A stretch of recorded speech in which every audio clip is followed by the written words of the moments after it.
Hi everyone, my name is Stella Bogonko. Welcome back to Zinduka. If Kenyans are known for anything, they're known for running. And not just running, but running marathons. And when we run, we shatter the world records. What kind of mind does it take to be able to think globally and be able to not just set the standard, but constantly raise that bar? I believe that that's the kind of people that we are. We set standards for ourselves and are able to constantly raise those standards. And that's what we intend to do on Zinduka, to inspire especially the young generation to dream beyond where they are. It doesn't matter where you're coming from. It doesn't matter what your circumstances have been so far. You can constantly raise the bar for yourself and challenge your environment and challenge the leaders that are in office and those that are seeking to get into office. In our last video, we asked you the question, what is the one quality that you desire to see in the leader that you intend to vote for? And thank you for all the ones that were able to share your views directly, and we appreciate the feedback. Keep them coming. We're still building up that ideal picture of the leader that we intend to have. I'd like to read a few of the comments that we got from you. The first one is from Calbert Njeru. Says that he would like to see a leader that seeks to empower people and not one that seeks power over the people. Thank you for that, Calbert. Morioki Mugo says a leader who's accessible to the voters after the election, because many of them go underground after elections, which is a common issue that has come up in the various comments that we've received. Wanderi Cynthia, she says that she would like to see a leader with integrity, someone who is able to do what is right despite the fact that they go unnoticed or noticed. That's, I guess, the quality of being selfless and not necessarily focusing on yourself, but serving people. And finally, Tim Angatia says that they would like to see a selfless leader who has integrity. Those are just some of the views, and if you'd like to engage and still interact, we are still receiving and building a narrative around the kind of leader that we intend to vote for. So the BBI verdict is out, and obviously there is the political narrative, which we all know. There were the proponents of BBI and the opponents of BBI. The truth is, politicians and lawyers will argue for or against anything as long as it serves the interest that they have in that very moment. But what about the Mwananchi narrative? What about the issues that were raised in the document, or the issues that were raised by Kenyans across board that were not just being raised during that season when views were being collected, but continue to be issues to date? For example, the challenge of help. The young people that are graduating and immediately being required to pay back the loan that they were given when they were in college, that's a real issue. It's an issue that is facing young people and needs to be addressed. What about the consideration of the 2/3 gender rule?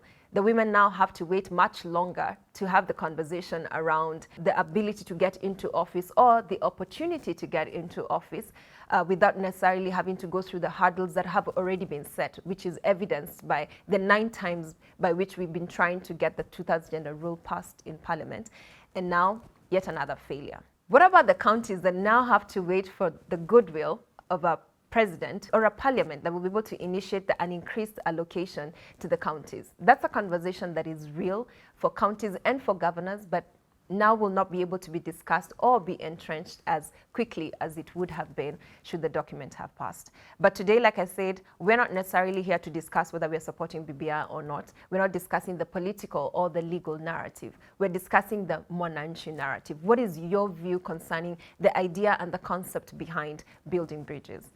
I see building bridges, the words building bridges initiative, as being more than just a document that was being passed in Parliament or through a referendum to get the Constitution amended.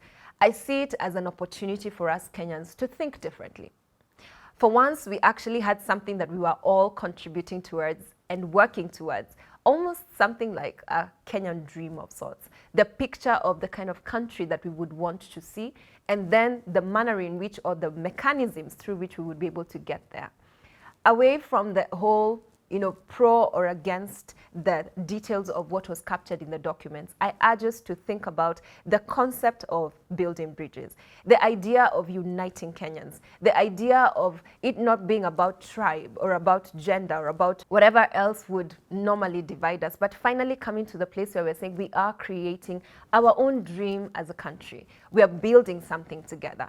That's what I would take away. That's what I would see as our narrative as the average Kenyan, or at least for me, from where I sit. I see myself as a leader, and as I've constantly said on this platform, we are all leaders wherever we are. And for us to be leaders, we have to be able to inspire a picture of where we want to go as a country. We finally had something that we were all working towards, contributing towards, discussing in our various forums, and not just necessarily, like I said, about the document, but about the issues.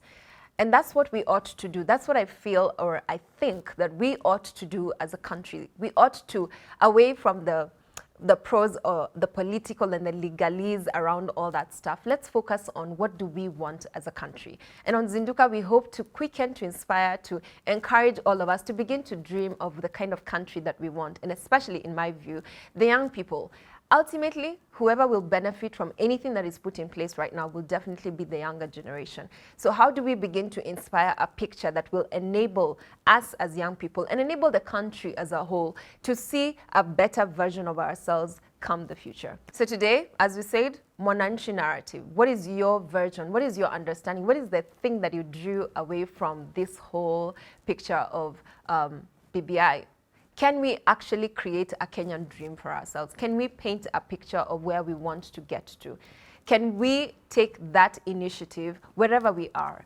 As I've gone around this country and had amazing conversations with young people, they have dreams, they have aspirations, but there's such a huge disconnect between the people and the leaders. How do we begin to marry the energy of the young people and the initiatives that are being implemented with that which they desire to see for themselves and for their country in the future?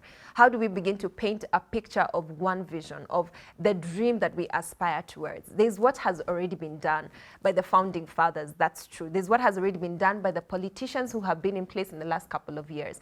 But there's what is yet to come. The Building Bridges initiative gave us an opportunity for us to dream.